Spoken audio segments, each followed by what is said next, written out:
contrastes, onde nós temos que pensar no exterior versus o interior, o mortal versus o imortal, o invisível versus o visível, o terreno versus o celestial, o andar pelas coisas que se veem versus o andar por fé. Nossa oitava reflexão no estudo em 2 Coríntios. Nessa mensagem, o nosso foco é de que nós, quando falo nós, falo os cristãos de um modo geral, verdadeiros cristãos, discípulos de Jesus Cristo, vivemos em meio aos contrastes, por exemplo, entre o temporal e o eterno. Não é contradição, é contraste. E neste viver, Deus nos desafia e encoraja a andar por fé. Porque há um potencial de levar ao desânimo, ao desfalecimento. Então é um desafio que Deus nos dá e nos encoraja ao andar por fé. E andar com temor e a confiança da glória eterna em Cristo. Em 2 Coríntios, capítulo 4, capítulo 5, e nós estamos olhando o capítulo 4, versículo 16, já vemos uma parte desse capítulo no estudo anterior, e no capítulo 5, versículo 10, nós encontramos várias expressões que nos revelam que enquanto neste mundo, o discípulo de Jesus Cristo, ele vive no meio de muitos contrastes. Por exemplo, o exterior que se desgasta versus o interior que se renova a cada dia. Capítulo 4, versículo 16. Uma tribulação momentânea, leve, neste mundo por causa da fé em Jesus Cristo, versus um eterno peso de glória. Capítulo 4, versículo 17. As coisas que se veem, que são temporais, versus as que não se veem, que são eternas. Capítulo 4, versículo 18. Uma casa terrestre, a nossa, nosso corpo, neste mundo, versus um edifício, uma casa eterna no céu. Capítulo 5, versículo 1. Gememos neste tabernáculo, neste corpo, versus desejamos ser revestidos de uma habitação celestial. Capítulo 5, versículo 2 e também versículo 4. Podemos ser encontrados vestidos versus encontrados nus. Capítulo 5, versículo 3. Não queremos ser despidos, ou seja, desse corpo mortal, versus desejamos ser revestidos, absorvidos pela vida eterna. Capítulo 5, versículo 4. Enquanto no corpo, versus ausentes do Senhor, ou seja, enquanto estamos no corpo deste mundo, não estamos desfrutando da presença eterna com Deus nos céus. Andando por fé, versus andando pelo que nós vemos. Capítulo 5, versículo 7. Preferimos deixar o corpo versus habitar com o Senhor. Capítulo 5, versículo 8. Praticamente, conforme eu já falei aqui, o foco está no exterior versus o interior. O mortal versus o imortal. O invisível versus, ou seja, o visível versus o invisível.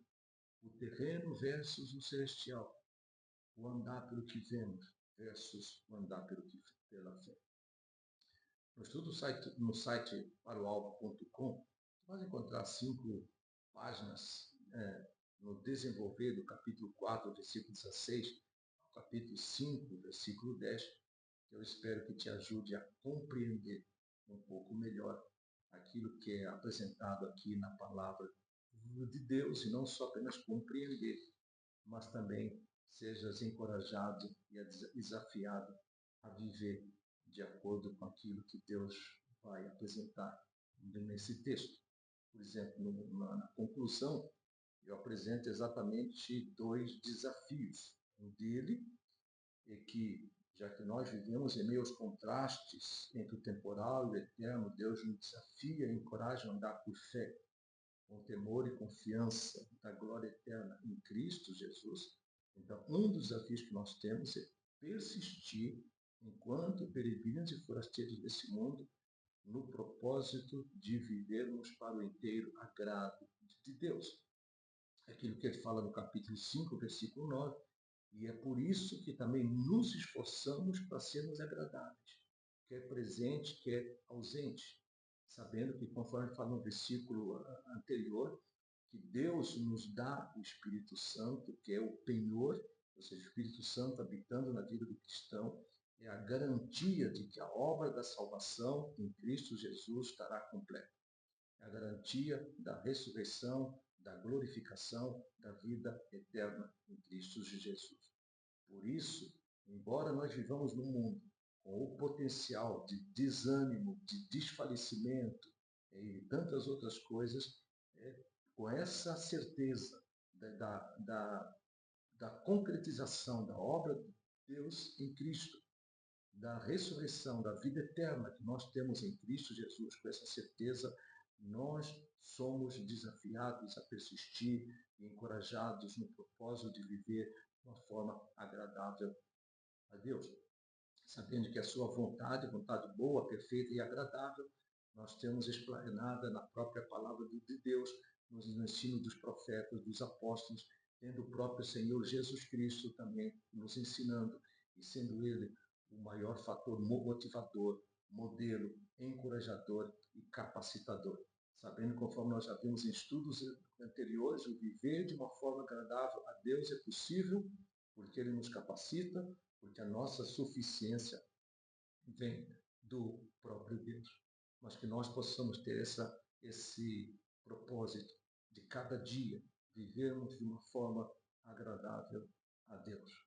Segundo o desafio que eu apresento no final, esteja preparado para o encontro final com Cristo, porque já que nós vivemos aquilo que é passageiro, que é temporal, aquilo que se vê, aquilo que passa, sabemos que um dia nós estaremos na plenitude daquilo que de fato é eterno, que é imortal, que é glorioso. Mas nós vamos prestar contas a Deus da nossa vida nesse mundo. É aquilo que eu falo no capítulo 5, versículo 10, porque é necessário que todos nós compareçamos diante do tribunal de Cristo. Aqui não é um tribunal para condenação. O tribunal para condenação é o tribunal para aqueles que são incrédulos, rebeldes, para aqueles que rejeitam a Jesus Cristo como único e suficiente Senhor e Salvador. Mas o discípulo de Cristo cristão, ele também vai prestar contas. Mas vão prestar contas para galardão, vão prestar contas para recompensa, que cada um receba o bem, ou segundo o bem ou mal, que tiver feito por meio do seu corpo. Então, como um alerta, que nós possamos estar correndo, caminhando neste mundo, andando por fé, com a plena certeza de que um dia nós estaremos na presença de Deus, prestaremos contas da nossa própria vida. Mas ao mesmo tempo com a certeza de que esse mesmo Deus, conforme de Judas, capítulo 24 e 25, ele é poderoso para nos apresentar diante dele irrepreensíveis, nos apresentar diante dele inculpáveis com grande alegria, porque Deus não só nos chama, como Deus também nos capacita para vivermos diante dele de uma forma agradável, para seu inteiro agrado, para testemunho e glória do seu próprio nome. Então, que essa visão de que um dia estaremos apresentando contas a Deus não seja uma visão que causa terror aos nossos corações, mas uma visão que, acima de tudo, nos leva a viver com temor e tremor a Deus, mas ao mesmo tempo com aquela certeza de que esse mesmo Deus nos capacita a nos apresentarmos diante dele, inculpáveis, irrepreensíveis, com alegria, porque, conforme eu já disse, ele não só nos chama para o viver agradável a ele, mas ele também nos capacita para esse viver e na plena certeza de que nós temos, de que os nossos pecados passados, presentes e futuros já foram pagos em Cristo Jesus. Um forte abraço para ti. E vá ao site e vais encontrar o estudo para o alvo no site paroalvo.com, encontrar o estudo Contrastes. Um forte abraço.